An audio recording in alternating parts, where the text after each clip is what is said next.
Imagine the wind touching the face of a queen, born to be a legend.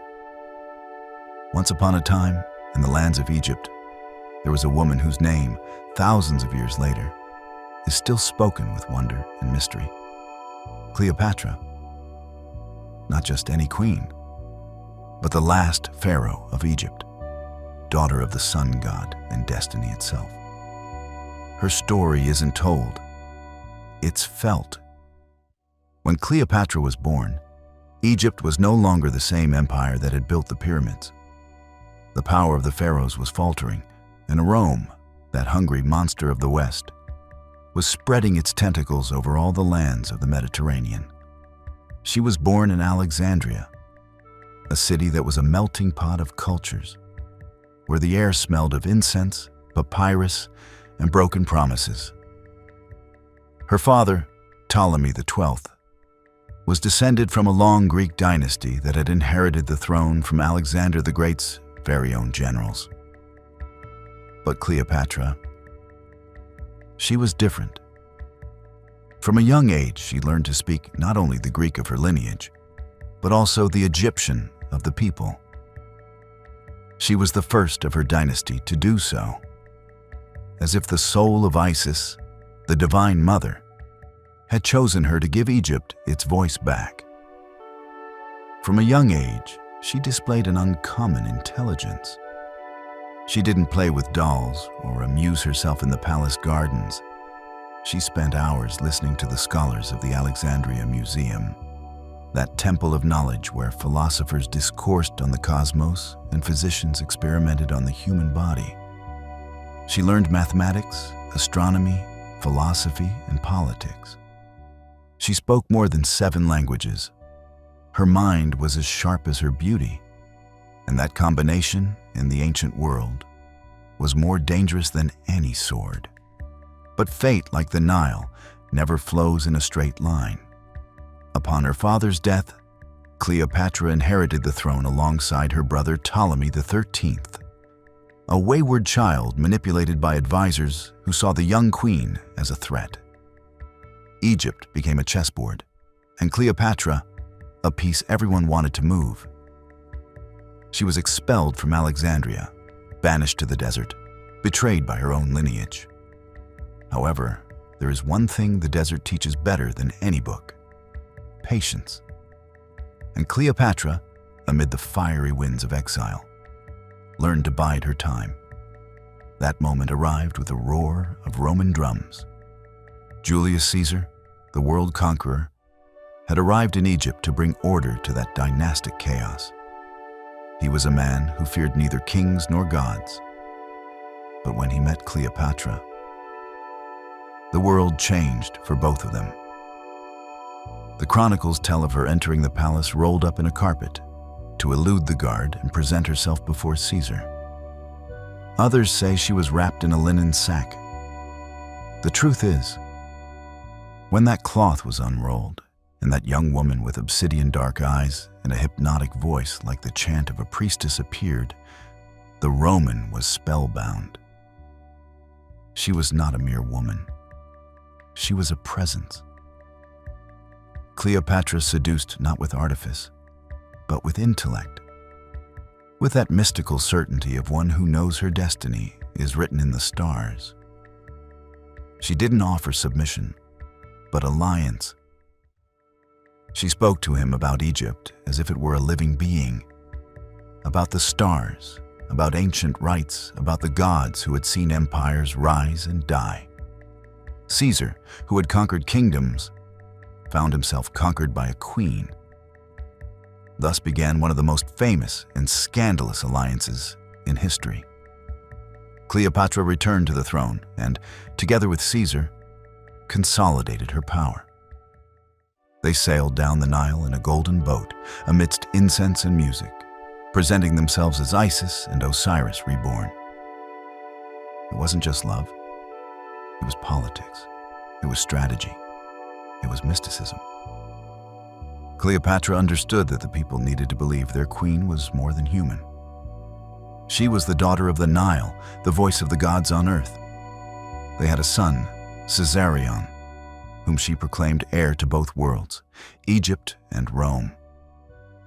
But the gods are jealous, and fate is cruel. Rome, in its pride, could not tolerate the idea of an heir who would unite the power of the empire and the magic of Egypt. Soon the wind began to change. Caesar was assassinated in the Senate, betrayed by those who feared his power. When the news reached Cleopatra, the palace of Alexandria fell silent. They say that that night, the queen walked alone through the halls, wrapped in black linen, and stopped before the statue of Isis to ask in a low voice if the gods had abandoned her daughter. But Cleopatra wasn't one to weep. Her gaze, once again, turned toward Rome, toward the new center of power. There, two men were vying for Caesar's legacy: Octavian, her nephew, and Mark Antony, the bravest general in his army. And it was toward Antony that she turned her gaze. Not as a desperate woman, but as a queen recognizing her equal. They say that when Cleopatra and Mark Antony first met, it was in the port of Tarsus, and that she arrived on a ship draped in purple sails, perfumed with rose oil, while the river waters tinged with gold in the reflection of the sun. Cleopatra presented herself not as a supplicant, but as a goddess, and Mark Antony, upon seeing her, understood that he had found something greater than power. He had found a myth made flesh. What was born between them was a fire, a fiery but also political love that would unite Egypt and Rome in a single dream. At night, amid wine, music, and perfumes, they planned an empire that would span the globe. But every dream comes with a price, and every star that shines too brightly is destined to fall. For while Egypt and Rome loved each other under the veil of desire, Octavian wove a web of intrigue and propaganda. In Rome, he began to spread rumors that Cleopatra had bewitched Mark Antony, that she had made him her slave, that together they were planning to subject Rome to the rule of a foreign queen. The word sorceress began to circulate on the lips of senators, and the name Cleopatra, once a symbol of wisdom, became synonymous with danger. Fate was approaching, like a shadow that grows with the sunset. And so, as the waters of the Nile whispered omens, Cleopatra prepared for her final battle, not just against Rome, but against time itself, because she knew her story could not end in oblivion. Her story had to become legend. The waters of the Nile, which once reflected the gold of her glory, began to darken. The wind that once carried the perfume of lotus and honey now carried the scent of iron, war, and betrayal. The shadow of Rome stretched over Egypt, and on the horizon, Cleopatra could feel the pulse of destiny, beating like a distant drum. It was the beginning of the end. Mark Antony and Cleopatra had sealed their union not only with love, but with political fire. Together, they had formed a new court, a kingdom of splendor in Alexandria, where the music never stopped and the banquets seemed to last forever. Rituals in honor of Dionysus and Isis were held on the marble walls, and the two lovers proclaimed themselves divine reincarnations. He, the god of wine and war; she, the goddess of life and fertility. But Rome didn't see it that way. Rome saw decadence, heresy, betrayal. Octavian, cold and calculating, wove his revenge with the patience of a silent god. He knew he couldn't defeat them with swords alone. He had to do it with words. He began a psychological war, stoking fear in the heart of the Senate. He told them of a foreign queen who used spells to subdue the most powerful men in the empire. He told them that Antony had abandoned Rome for a woman, that he had forgotten his duty, his honor, and his Roman blood. Every speech, every rumor was a poisoned arrow aimed at the soul of his enemy. Meanwhile, in Egypt, Cleopatra tried to keep her kingdom firm on shifting sands. She knew Rome would come, and when it did, the Nile would bear witness to the final battle. Still, she didn't stop ruling. Her temples remained open, her people continued to eat, and she, wrapped in golden linen and crowned with the serpent of pharaonic queens, maintained the appearance of absolute power. Because Cleopatra understood something few others did, in history, an image speaks louder than a sword. The final confrontation came in 31 BC in the waters of Actium. Mark Antony and Cleopatra joined their fleets against Octavian's navy. It was a battle of epic proportions. The roar of the triremes, the cries of the sailors, smoke covering the sky as if the gods had abandoned the world. But fate had already chosen its victor. Octavian's forces, better organized, surrounded Antony's. And in the midst of the chaos, Cleopatra, fearing total defeat, gave the order to retreat. Her ship, wrapped in purple sails, sailed away into the sea mist. Mark Antony, seeing her leave, believed she had betrayed him. But in reality, she loved him more than she loved victory.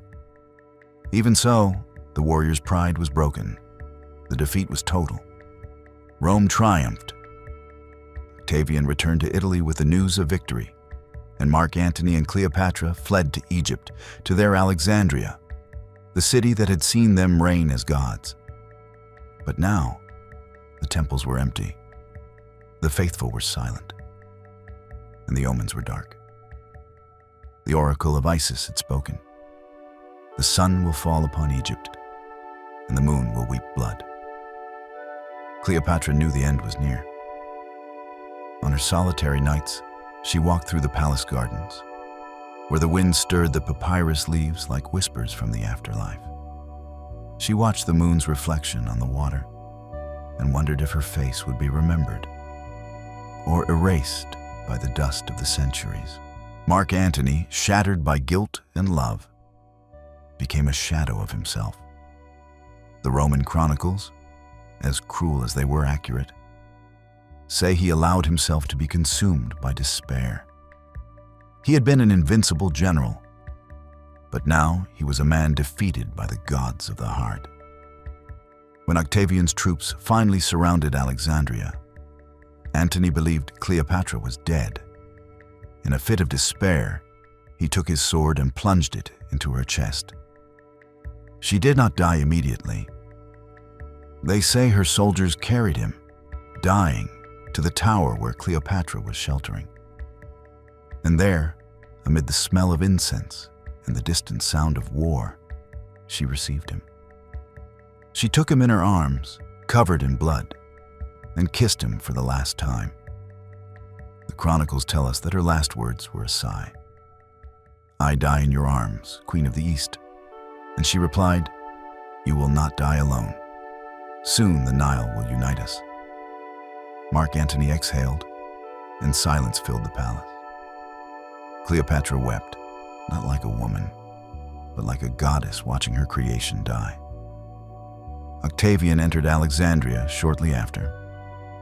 He had won the war, but not the soul of Egypt. He demanded to see the queen, and Cleopatra, true to her nature, presented herself not as a prisoner, but as a monarch. When Octavian entered her throne room, he found her seated on white marble, dressed in gold, jewels, and dignity. She showed no fear.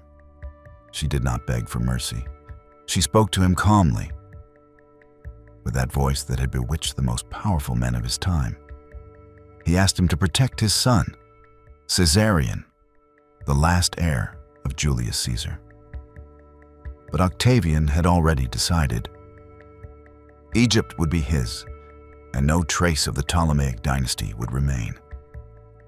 Cleopatra understood then that her end was sealed. Rome wouldn't let her live. They would turn her into a spectacle, a trophy. And she wasn't meant to be seen in chains. Thus, in a final display of power, he prepared his farewell. He ordered the construction of a burial chamber adorned with gold, incense, and images of the ancient gods. He ordered a basket of figs brought, but inside, hidden among the fruit, was the symbol of his destiny, an Egyptian cobra, the sacred asp, emblem of royalty and rebirth. They say that before dying, she looked at herself in a bronze mirror and smiled. Her beauty, still intact, seemed to defy death. She dressed in her royal robes, placed her crown on her head, and calmly brought the snake close to her skin. The venom was swift. She didn't scream. She just closed her eyes and exhaled, as if the spirit of Isis were calling her back to the realm of the gods. When Octavian entered and saw her body, he found neither fear nor defeat. He found immortality. Because Cleopatra had chosen her end, and in that choice, she became eternal. His body was buried next to that of Mark Antony, fulfilling his wish to share eternity with him. With his death, Egypt finally fell under Roman rule, thus ending an era of more than 3,000 years of pharaohs. But Cleopatra didn't disappear. Her name outlived emperors, temples, and arenas. She was hated, admired, feared, and misunderstood. The centuries transformed her into a myth, a muse, a symbol of feminine power and ancestral wisdom. Because Cleopatra wasn't just the woman who conquered Caesar and Antony. She was the last voice of ancient Egypt, the one who knew how to unite love and death in a single act of greatness. And when night falls on the Nile, and the wind murmurs among the ruins of Alexandria, it is still said that her spirit wanders among the temples. With a crown of gold and a gaze that transcends the centuries. They say that whoever listens closely can hear her whisper, "Power is fleeting, but the legend is eternal." Thus ended Cleopatra, the last pharaoh. But her story, like the Nile, will never stop flowing.